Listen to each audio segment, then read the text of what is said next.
Frankenstein Chapter 8. We passed a few sad hours until 11 o'clock, when the trial was to commence.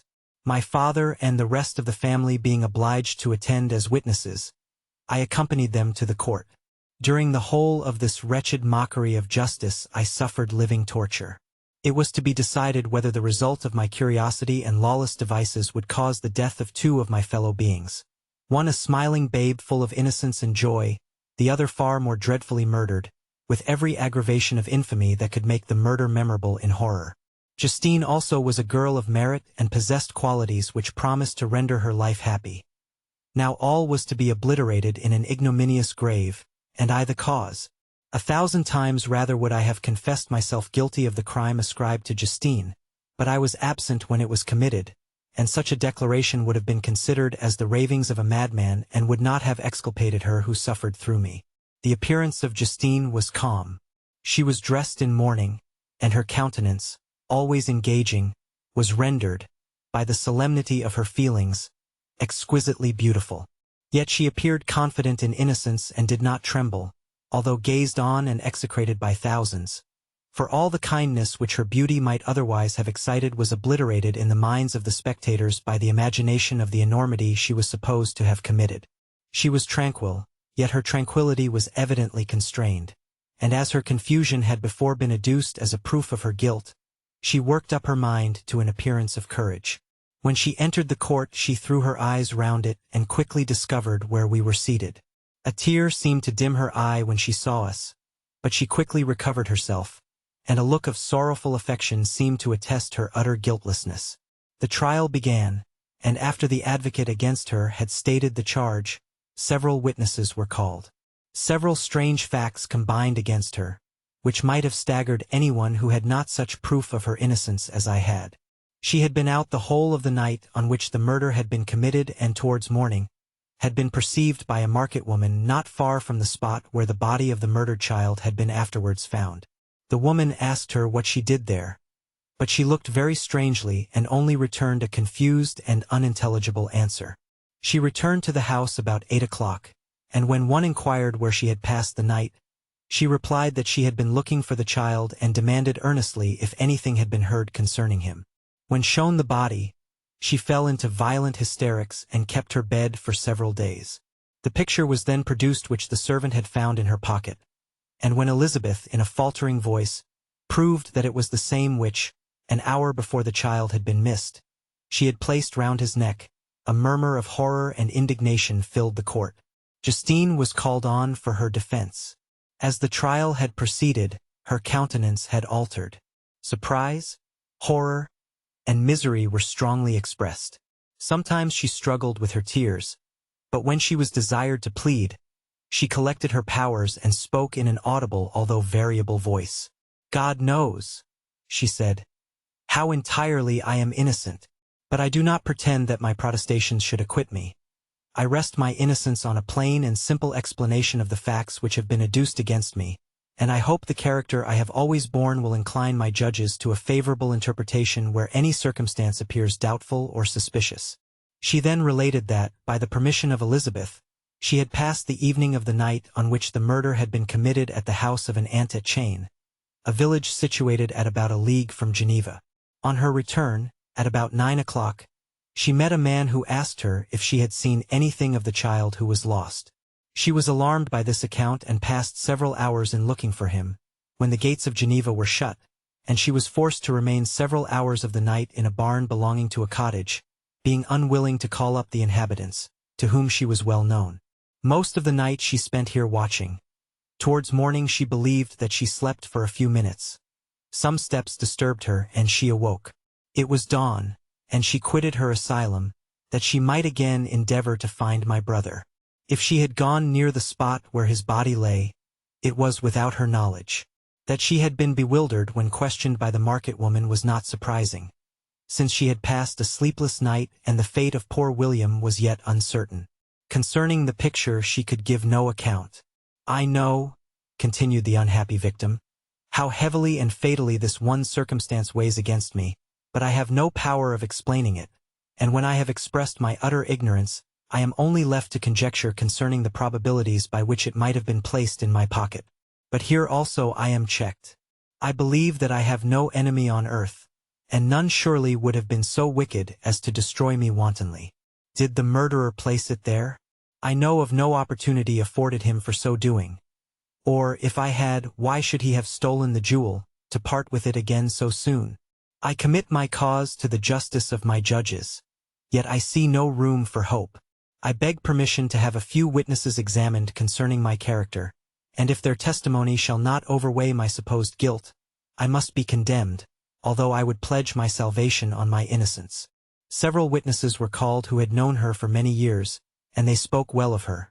But fear and hatred of the crime of which they supposed her guilty rendered them timorous and unwilling to come forward. Elizabeth saw even this last resource, her excellent dispositions and irreproachable conduct, about to fail the accused, when, although violently agitated, she desired permission to address the court. "I am," said she, "the cousin of the unhappy child who was murdered, or rather his sister, for I was educated by and have lived with his parents ever since and even long before his birth. It may therefore be judged indecent in me to come forward on this occasion, but when I see a fellow creature about to perish through the cowardice of her pretended friends, I wish to be allowed to speak, that I may say what I know of her character. I am well acquainted with the accused. I have lived in the same house with her, at one time for 5 and at another for nearly 2 years. During all that period she appeared to me the most amiable and benevolent of human creatures. She nursed Madame Frankenstein, my aunt, in her last illness, with the greatest affection and care, and afterwards attended her own mother during a tedious illness, in a manner that excited the admiration of all who knew her, after which she again lived in my uncle's house, where she was beloved by all the family. She was warmly attached to the child who is now dead and acted towards him like a most affectionate mother. For my own part, I do not hesitate to say that, notwithstanding all the evidence produced against her, I believe and rely on her perfect innocence. She had no temptation for such an action. As to the bauble on which the chief proof rests, if she had earnestly desired it, I should have willingly given it to her, so much do I esteem and value her. A murmur of approbation followed Elizabeth's simple and powerful appeal, but it was excited by her generous interference, and not in favor of poor Justine, on whom the public indignation was turned with renewed violence, charging her with the blackest ingratitude. She herself wept as Elizabeth spoke, but she did not answer. My own agitation and anguish was extreme during the whole trial. I believed in her innocence. I knew it. Could the demon who had, I did not for a minute doubt, murdered my brother also in his hellish sport have betrayed the innocent to death and ignominy?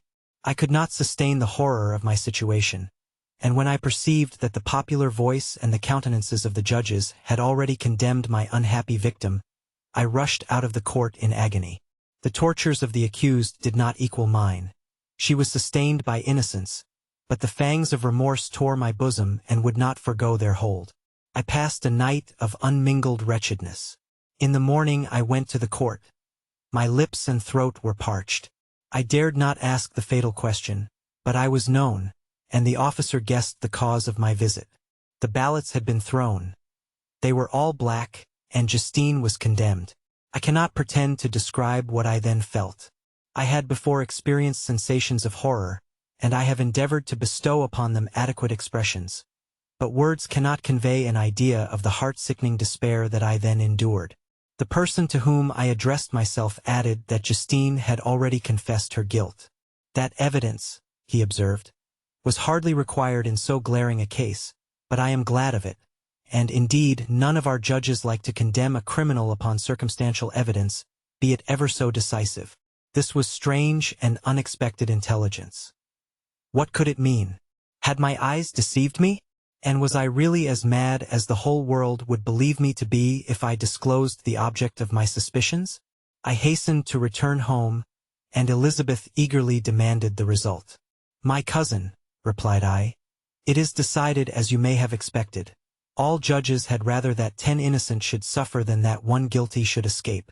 But she has confessed." This was a dire blow to poor Elizabeth, who had relied with firmness upon Justine's innocence. "Alas," said she, "how shall I ever again believe in human goodness? Justine, whom I loved and esteemed as my sister, how could she put on those smiles of innocence only to betray? Her mild eyes seemed incapable of any severity or guile, and yet she has committed a murder. Soon after we heard that the poor victim had expressed a desire to see my cousin. My father wished her not to go but said that he left it to her own judgment and feelings to decide. Yes, said Elizabeth. I will go, although she is guilty, and you, Victor, shall accompany me. I cannot go alone. The idea of this visit was torture to me, yet I could not refuse. We entered the gloomy prison chamber and beheld Justine sitting on some straw at the farther end. Her hands were manacled, and her head rested on her knees. She rose on seeing us enter, and when we were left alone with her, she threw herself at the feet of Elizabeth, weeping bitterly. My cousin wept also. "Oh, Justine," said she, "why did you rob me of my last consolation? I relied on your innocence, and although I was then very wretched, I was not so miserable as I am now. And do you also believe that I am so very, very wicked?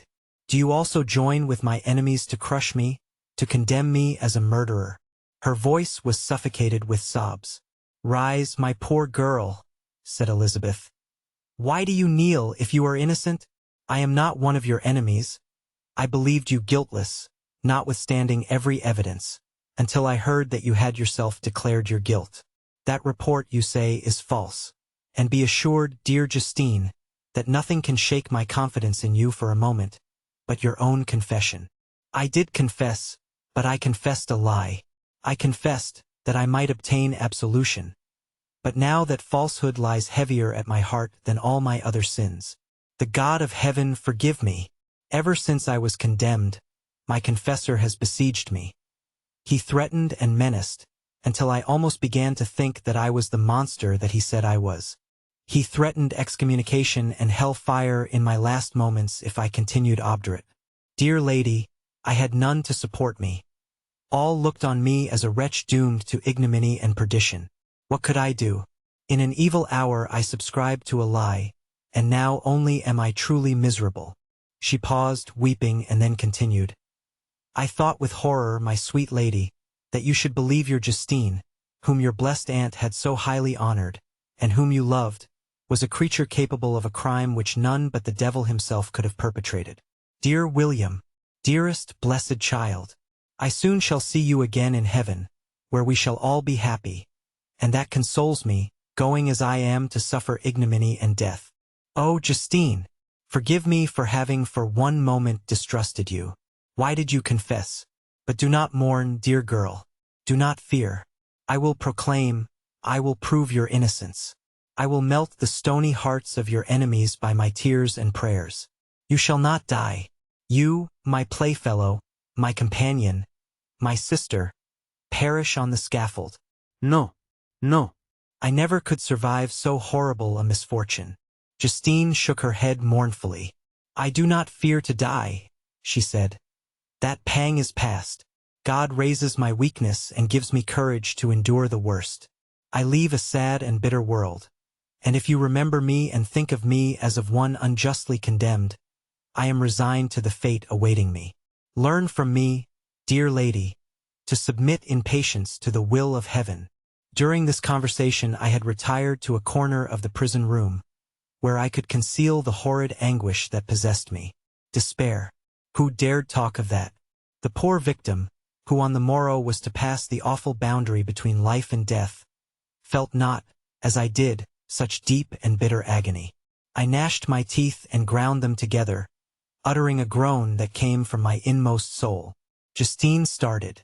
When she saw who it was, she approached me and said, Dear sir, you are very kind to visit me. You, I hope, do not believe that I am guilty? I could not answer. No, Justine, said Elizabeth. He is more convinced of your innocence than I was, for even when he heard that you had confessed, he did not credit it. I truly thank him. In these last moments I feel the sincerest gratitude towards those who think of me with kindness. How sweet is the affection of others to such a wretch as I am.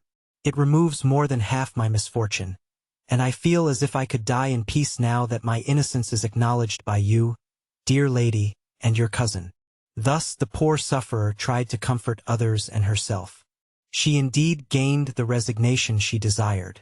But I, The true murderer felt the never-dying worm alive in my bosom, which allowed of no hope or consolation.